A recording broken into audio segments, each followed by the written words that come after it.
अगर किसी भी जनादेश को सच में समझना है तो हमें शोर शराबे से दूर सीधे आंकड़ों की हकीकत में उतरना पड़ता है। देखिए, ये विश्लेषण किसी पार्टी के हार जीत का नहीं है, बल्कि ये जम्मू कश्मीर की एक विधानसभा शंगुस अनंतनाग ईस्ट के लोगों की आवाज को समझने की एक पूरी तरह से गैर पक्षपातपूर्ण कोशिश है। हमारा काम सिस्टम को समझना है, किसी व्यक्ति पर टिप्पणी करना नहीं। क्योंकि याद रखिए, सही शासन की शुरुआत हमेशा जमीनी हकीकत की एक ईमानदार समझ से ही होती है। किसी भी जगह की सियासत को समझने से पहले ना उस जगह की मिट्टी को समझना पड़ता है। तो ये है शंगुस अनंतनाग ईस्ट, दक्षिण कश्मीर का एक पहाड़ी इलाका। यहाँ की राजनीति सिर्फ विधानसभा या संसद के कमरों में तय नहीं होती, नहीं, वो तो यहाँ के इन पहाड़ों, यहाँ के बदलते मौसम और यहाँ रहने वाले लोगों के रोजमर्रा के संघर्षों से ही जुड़ी हुई है। ये सिर्फ एक नक्शा नहीं है, ये 1 लाख से ज्यादा वोटरों का घर है, जिनकी अपनी उम्मीदें हैं, अपनी जरूरतें हैं और अपनी एक अलग पहचान है। और यही है वो आवाज जो हमें सुनने की जरूरत है, एक वोटर की आवाज। वो कहते हैं, वे बड़ी बड़ी योजनाओं की बात तो करते हैं, लेकिन हमारी रोज की जो समस्याएं हैं, जैसे नौकरियां, सड़कें, बिजली की कटौती, उन्हें तो अनदेखा कर दिया जाता है। ये एक वाक्य दिल्ली की ऊंची इमारतों और यहाँ की कच्ची सड़कों के बीच की गहरी खाई को साफ साफ बयान कर देता है। ये उस भरोसे की कमी को दिखाता है जो किसी भी लोकतंत्र के लिए सबसे बड़ी चुनौती होती है। हमारा ये पूरा विश्लेषण इसी तनाव को समझने की कोशिश है, राष्ट्रीय बहसों और स्थानीय सच्चाई के बीच का तनाव।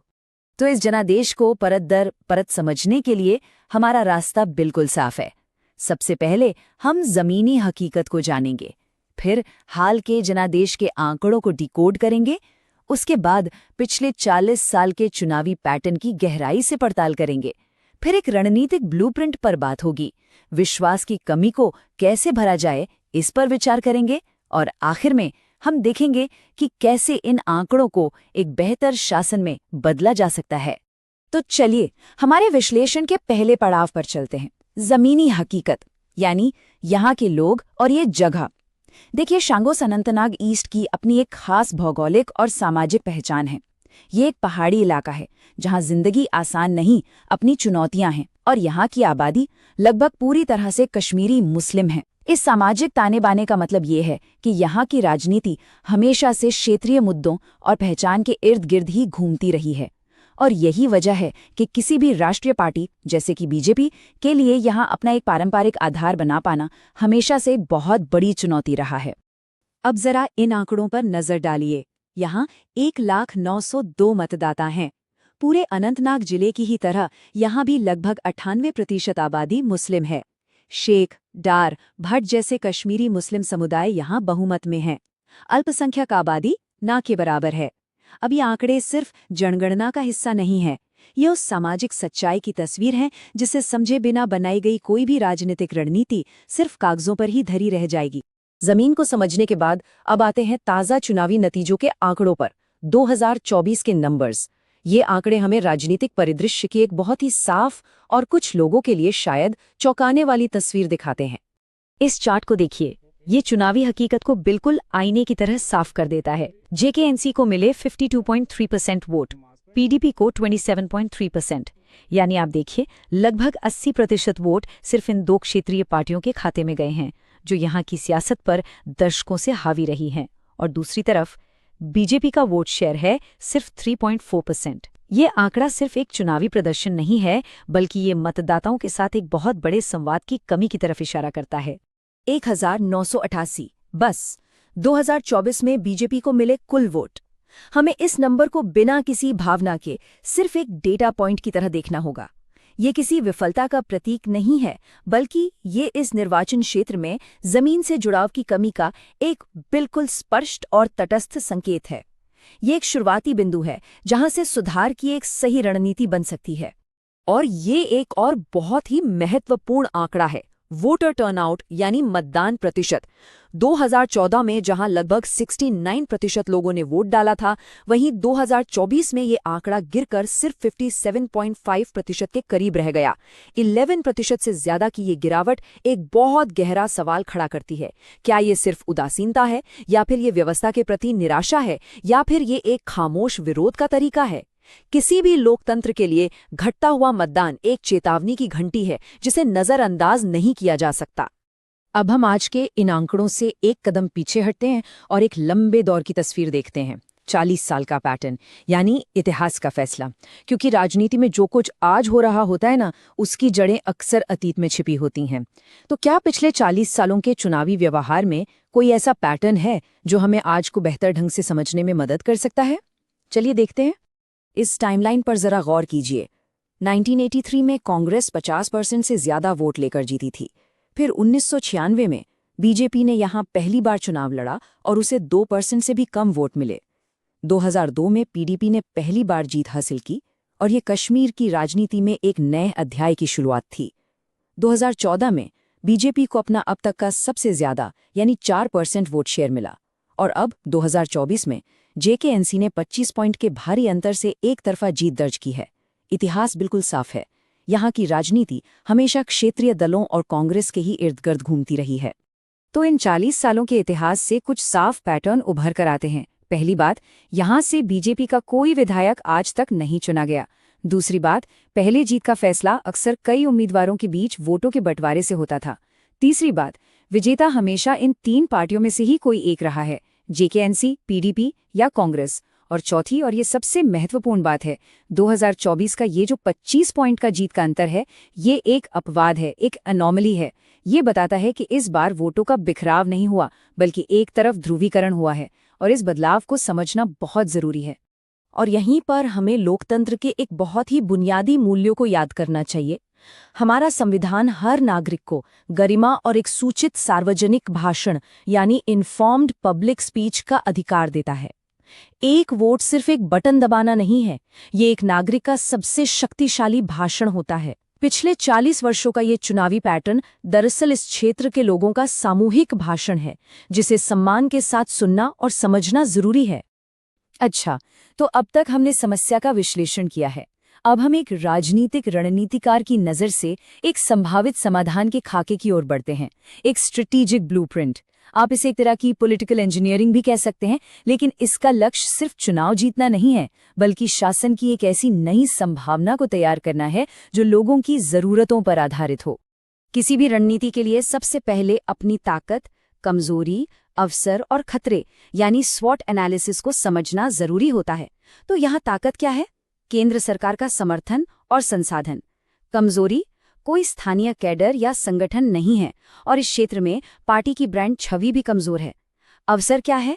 विकास के एजेंडे पर ध्यान केंद्रित करना और बड़ी संख्या में जो बेरोजगार युवा हैं उन्हें आकर्षित करना। और सबसे बड़ा खतरा, यहाँ मजबूती से जमे हुए स्थानीय प्रतिद्वंद्वी और दिल्ली विरोधी भावना, जो किसी भी बाहरी ताकत के लिए एक बड़ी चुनौती है। इस जटिल चुनौती से निपटने के लिए एक 4 मोर्चों वाली एकीकृत रणनीति की जरूरत है। पहला मोर्चा है चुनावी रणनीति, दूसरा जमीनी स्तर पर संगठन का निर्माण, तीसरा नैरेटिव यानी कहानी पर नियंत्रण और चौथा संसाधनों का सही और असरदार बंटवारा। इन चारों मोर्चों पर एक साथ और लगातार काम करके ही जमीन पर एक राजनीतिक उपस्थिति बनाई जा सकती है। तो पहले मोर्चे यानी चुनावी रणनीति पर बात करते हैं।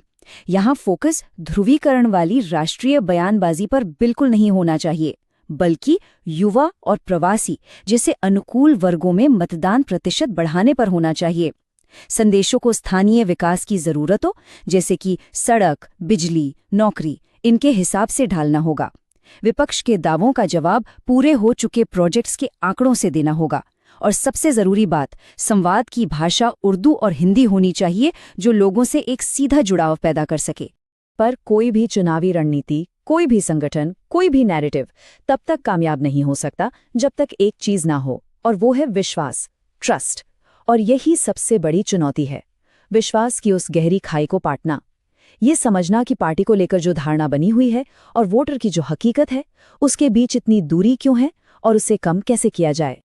ये हीट मैप देखिए, ये हमें सीधे सीधे बताता है कि वोटर के लिए सबसे जरूरी क्या है।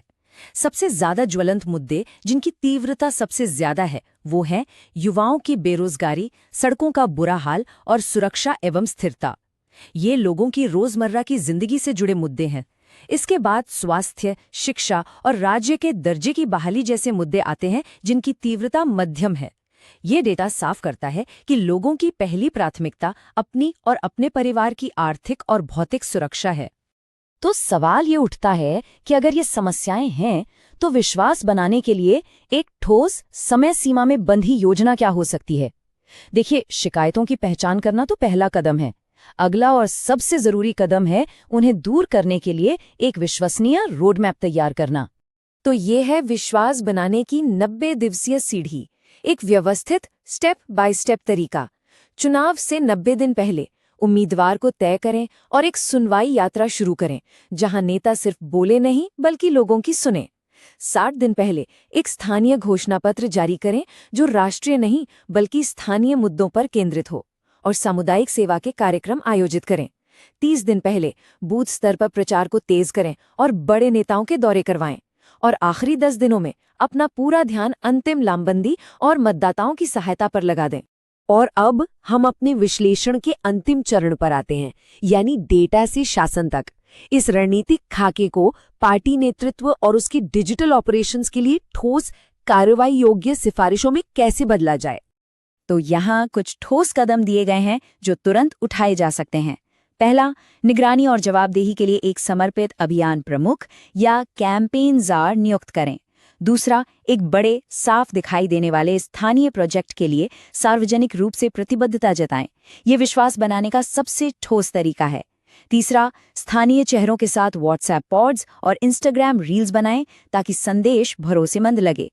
और चौथा, गलत सूचना का मुकाबला करने के लिए एक त्वरित प्रतिक्रिया फैक्ट चेक सेल स्थापित करें। डिजिटल पहुंच की बात करते हुए हमें एक और महत्वपूर्ण मूल्य को ध्यान में रखना चाहिए। भारत के DPDP फ्रेमवर्क के तहत गोपनीयता और समिति का सिद्धांत। व्हाट्सएप ग्रुप या टारगेटेड विज्ञापन का इस्तेमाल करते समय ये याद रखना जरूरी है कि एक वोटर का डेटा और उसका ध्यान सहमति से मिलता है, अधिकार से छीना नहीं जाता। ये नागरिक के डिजिटल सम्मान की रक्षा करता है। अंत में, डेटा का सही उपयोग शासन को बेहतर बनाने के लिए है, नागरिकों की निजता का उल्लंघन करने के लिए नहीं। If you want to become a people-centric leader and uplift your constituency, get in touch with Blueprint Strategies AI at mgr@blueprintstrategies.ai or call 8042041602.